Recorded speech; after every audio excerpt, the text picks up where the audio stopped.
Land of passes के नाम से जाना जाने वाला और हिमालय की गोद में बसा है केंद्र शासित प्रदेश लद्दाख।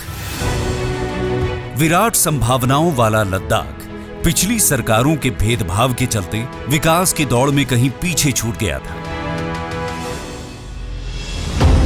2014 के बाद से ही प्रधानमंत्री नरेंद्र मोदी के नेतृत्व में इस क्षेत्र की ओर विशेष ध्यान देते हुए जम्मू और कश्मीर राज्य के समग्र विकास के लिए 80,068 करोड़ की लागत से 63 परियोजनाओं वाले प्रधानमंत्री विकास पैकेज 2015 की घोषणा की।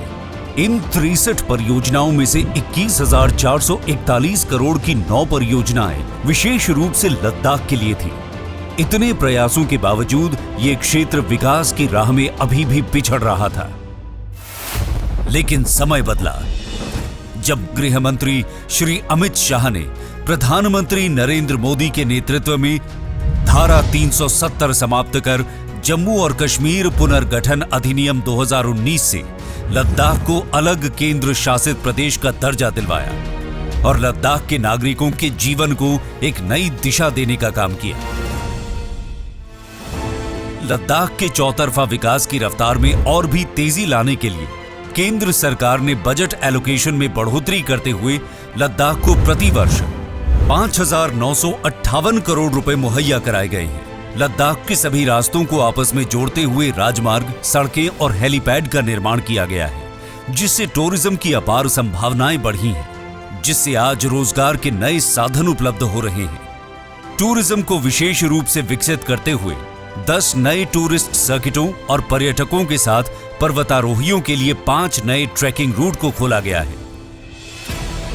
लद्दाख क्षेत्र भारत के आवश्यक ऊर्जा संसाधनों की पूर्ति करने में सक्षम होने के बावजूद यहां बिजली की बड़ी समस्या थी और इसीलिए विद्युत ट्रांसमिशन लाइनों को मंजूरी दी गई है, जिसमें ट्रांसमिशन लाइन, मिनी हाइड्रो परियोजना, सौर ऊर्जा परियोजना, पन बिजली परियोजना, भारत की सबसे बड़ी 7,500 मेगावाट क्षमता वाली सौर बिजली परियोजना शामिल है।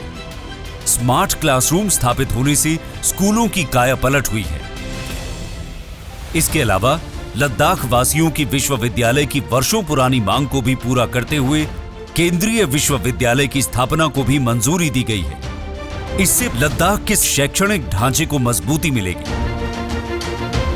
लद्दाख के लोगों की स्वास्थ्य की चिंता करते हुए स्वास्थ्य के क्षेत्र में नए कीर्तिमान रचे हैं, जिसमें कारगिल और लेह में न सिर्फ नए अस्पतालों का निर्माण हुआ, बल्कि बाल चिकित्सा आईसीयू, वयस्क आईसीयू वार्ड, ऑक्सीजन युक्त बिस्तरों की सुविधा भी उपलब्ध कराई गई है।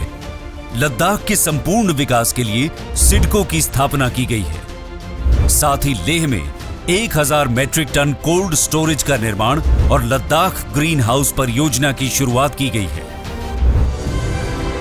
गृह मंत्री श्री अमित शाह ने ऐतिहासिक पहल करते हुए लद्दाख क्षेत्र के लिए पहले विंटर ग्रेड डीजल बिक्री केंद्र का शुभारंभ किया, जिससे अत्यंत ठंड के मौसम में लोगों की समस्याओं का समाधान हुआ है। 2019 के बाद से लद्दाख अपने आने वाले भविष्य की एक मजबूत नींव रख रहा है और एक ऐसे क्षेत्र का निर्माण कर रहा है जो आने वाले दिनों में विश्व पटल पर अपनी एक नई पहचान के साथ युगों युगों तक चमक बिखेरता रहेगा।